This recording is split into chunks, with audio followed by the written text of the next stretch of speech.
Hey guys, Art131 here, and we're in week 2 now. Sorry for the late post, but typically I will get these videos to you in the first part of the week, preferably Monday. Usually that's how it happens, but if not Tuesday. But, I'll give you time to work on them, of course. Like I said, it's best to get any assignment that was posted during a particular week completed and sent to me by the following week. That way you don't get far behind. However, I will grade your assignments all term, but you don't want to get behind. But I may ask you to do more work on a particular assignment, so get it to me as soon as possible by the following week that it was reported or posted, sorry, and start working on it. And I'll give you all semester to get a high grade on that and keep working on it with my suggestions, and you can keep sending it back for a better grade. Okay, so let's talk about assignment number 3, kitchen items.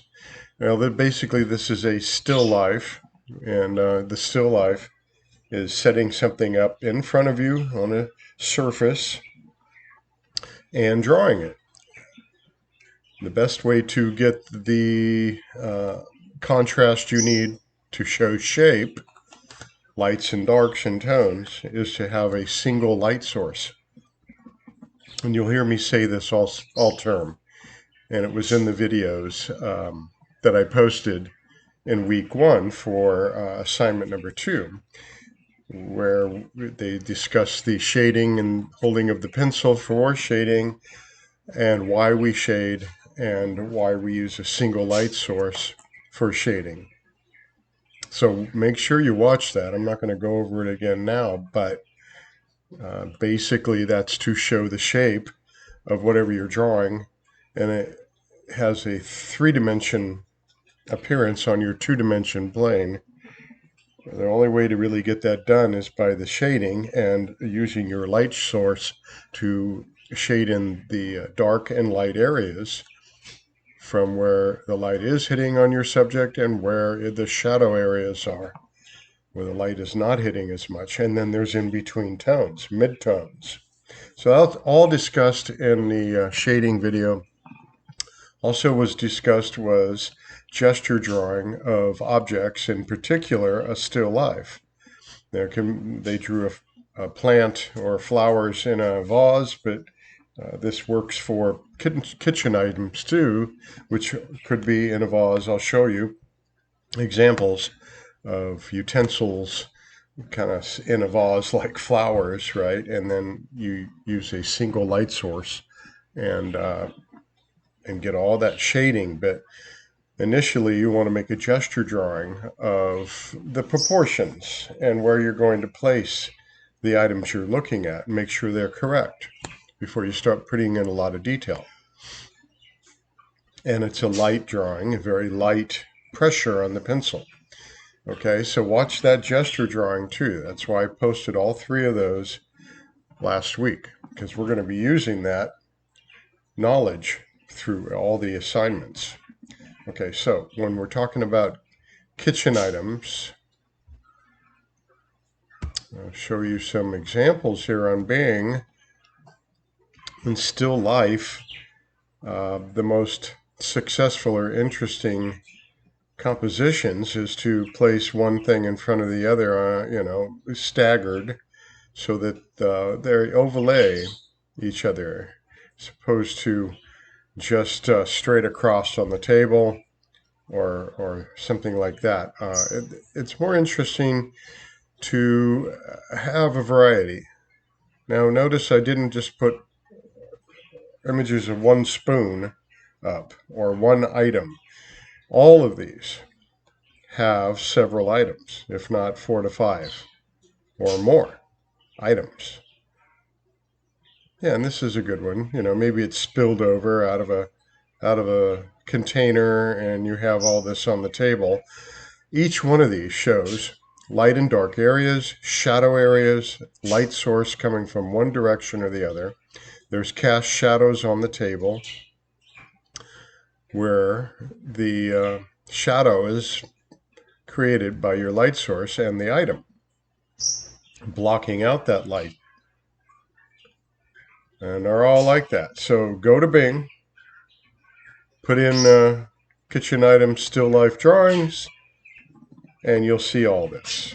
And don't just draw one thing. Put a couple down, 2 or 3, 4. Let's make it a challenge. Make it a good drawing. Because at the end of the term, you're going to have to pick one of your best works and use it for your final, which is going to be matted and framed, one of your best work. So let's start doing good work now so you have a lot to choose from when you're picking your final. So it goes on and on. Look, all this, okay? Some of these are really have a lot of contrast, you know, some are kind of dark. What I want you to notice about containers, vases, and cups, they have a lisp. That's the oval shape you see when you're looking down into something. So your eye level is a little above the opening. If it was right on the opening, you wouldn't see inside of it. It would just look straight. Typically, when you put something on a table in front of you, you're kind of above it. You're sitting in a chair and your eye level is above that. So you're going to see the oval shape at the top and at the bottom. You don't see it here because there's a rag there, but let me get another example where you can really see the lisp at the bottom. Even these ones have an lisp. It's not exactly straight. Well, that one looks straight. That's not accurate. What are they doing? That shouldn't be on Bing. I'm going to complain. Oh, here we go. Here we go. You see the oval shape at the bottom of the container? That's because the whole thing is round. So if it has an oval shape at the top for an opening, it has one at the bottom too. It's not straight across on the table there. That's not accurate. Now set this up in front of you and notice it. Notice the oval shape at the bottom. It's not straight across because you perceive it as sitting directly on the table and must be just straight across. It isn't to your perception. Now if you dip down to the table level and look at it at your eye level is exactly the surface of the table, then it will look straight. As you raise up, you'll see it appear. You'll see that oval shape appear. That's called an lisp. So you want to be aware of that. Put it in when you see it. Oh gosh, here we go. Here's one here too. You'll see it on everything. And at the top. So at the top, it's in the design going across it because the whole thing's round. So it's going to look like an oval shape or slightly. And now if you raised you up completely and looked inside, it would just look like a circle. So the perception changes from where you're sitting and looking at this object all the time.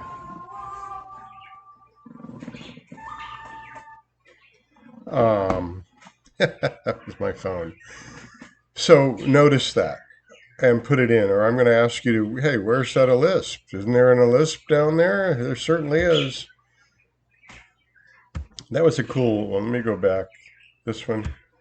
If you're going to do that, you know, if you put water in an open container that's transparent, you're going to see a distorted image of what's in the water, like right here. So it's kind of wavy looking because of the water. But you get all these lights and darks in the water too. And here's your lisp down here, and also the lisp at the top on all of these. Lisp, lisp, lisp. This is square, so it has a square sort of area down here, but it's still not straight across because it backs up on this side and backs over here on this side. It's really a 2-point perspective, this jar. So just basically for this first assignment is notice what you're looking at. Notice everything about it. Take time to notice more and more and more and more.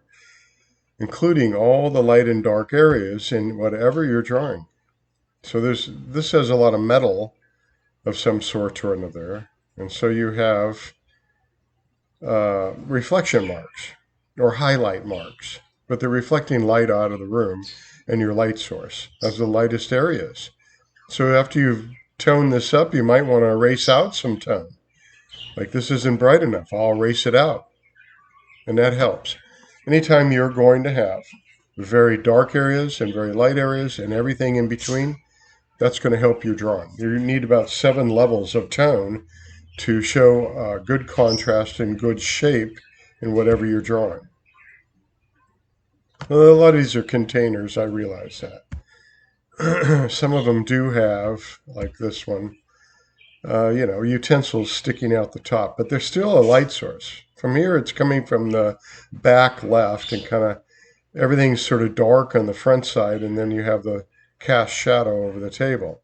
Well, a lot of these aren't like that, but just notice what you're looking at in front of you. I want you to work from a live, still life, from life, in front of you with a single light source. The window, turn out the lamps, or a lamp, and don't use the window. Because if you get multiple light sources, it's all going to change the perspective slightly, and you're not going to get as much of the dark side and the light side. Everything will be sort of lit up, and you're going to have maybe several cast shadows on the table going different directions. And that's really not going to help you at this stage. It's very hard to show the shape when that's happening. Here's a lot of kitchen items. I don't expect you to go this crazy with it, but you can if you want to. But let's put, 4, 5, something like that, okay? And look at these. They're great. You get a lot of ideas. So pick something at your house, your place, put it on a table, single light source, start noticing everything about it, making a good composition. So that's your placement of the items. This one in front of that one, this one over here has a little cast shadow of the apple on the container, the cup, and the table. And all this reflection marks on the spoon, which is metal, glass, all this stuff, okay? All right. And then I will talk about the upside down drawing, which don't do it on your own. I'm going to send one out to you. It'll be provided in the video I make. It's an actual drawing upside down that I want you to draw, that I'm going to provide. Not that you draw your own whatever upside down, okay? And then we have the homework, which is drawing your own feet. We'll talk about that on Wednesday or Thursday, okay? All right.